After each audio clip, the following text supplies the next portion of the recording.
Hello friends, कैसे हो आप सभी। आई होप आप लोग अच्छे होंगे, स्वस्थ होंगे। तो स्वागत है आप लोग का मेरे फिर से एक न्यू ब्लॉग में। इस ब्लॉग में मैं आपको दिखाने जा रही हूँ अपने बेटे का छठी का वीडियोस।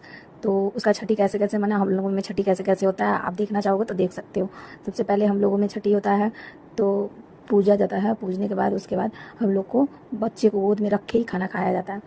देखो मैं अपने छोटू को रखी हूँ। हम लोग के यहाँ का नाम है, कहा जाता है कि अगर बच्चे को गोद में लेकर माँ खाना खाती है तो बच्चे का पेट हमेशा भरा रहता है। आप लोग बोल रहे हो कि छठी इतना लेट क्यों मना रही है। रीज़न ये है क्योंकि छठी लेट मनाने का, क्योंकि मेरा बाबू जब हुआ था तो मैं हॉस्पिटल में थी और हॉस्पिटल में छठी मनाना सही नहीं लगता। इसी कारण हम लोग सोचे थे इसका 1.25 महीना पे छठी करेंगे, लेकिन कुछ प्रॉब्लम होने के कारण हम लोग को छुतका लग गया तो छुतका में हम लोग छठी नहीं मना पाए। इसके कारण फिर इसका 2 महीने कुछ दिन पे इसका छठी मना। जिस दिन कान्हा जी का छठी था उसी दिन मैंने सोचा कि बाबू का भी छठी मना ले, उससे अच्छा दिन कौन सा हो सकता है। इसी कारण हम लोगों ने उसी दिन छठी मनाया।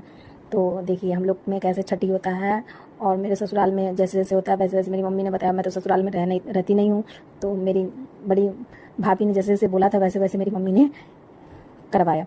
तो ये देख रहे हैं गोबर का कैसे टीक लगता है, उस पर कौड़ी डाला जाता है, फिर गोईठा पे हम लोग के यहाँ पूजा जाता है। और रहा बाबू का नाम, तो बाबू का नाम कॉपी पे लिखा जाता है रेड पेन से और रिद्धि सिद्धि बनाया। देखिए मेरे बाबू का कैसे पैर रंगा जाता है। हम लोग में पैर रंगा जाता है छठी के दिन, और होठ में भी रंग लगाया जाता है बाबू के।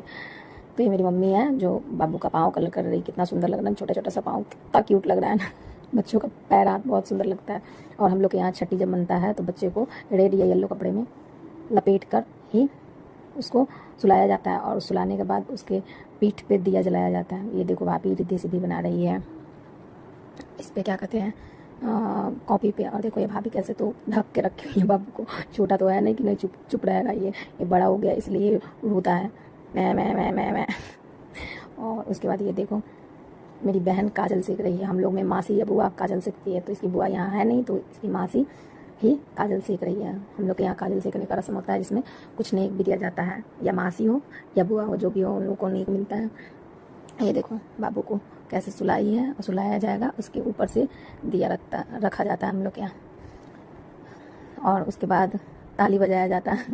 ताली बजाने के बाद हम लोग के यहाँ ये भी प्रथा है कि आप थाली बजाओ, खुशी मनाया जाता है ताली बजा के, थाली बजा के। तो देखो उसके बाद हमारी बिटिया रानी बोली मैं तो थाली बजाऊंगी, मैं तो थाली बजाऊंगी, मैं तो थाली बजाऊंगी। तो उसके बाद थाली लाया गया चम्मच से और मेरी बिटिया रानी बजाने के उसके बाद मैं बजाई, उसके पापा बजाए, सारे लोग बजाए। उसके बाद बाबू को उठा लिया गया और काफ़ी अच्छा लगा हम लोगों को। मतलब बहुत सारा मज़ा आया, बहुत सारा मस्ती किए हम लोग उस दिन और बहुत अच्छा लगा उस दिन। अब देखिए ये नज़र उतार भाभी नज़र उतार के हमको दे दी लड्डू को। फिर लड्डू का जो भी वीर व्यवहार होता है मम्मी जैसे जैसे बताए वैसे वैसे भाभी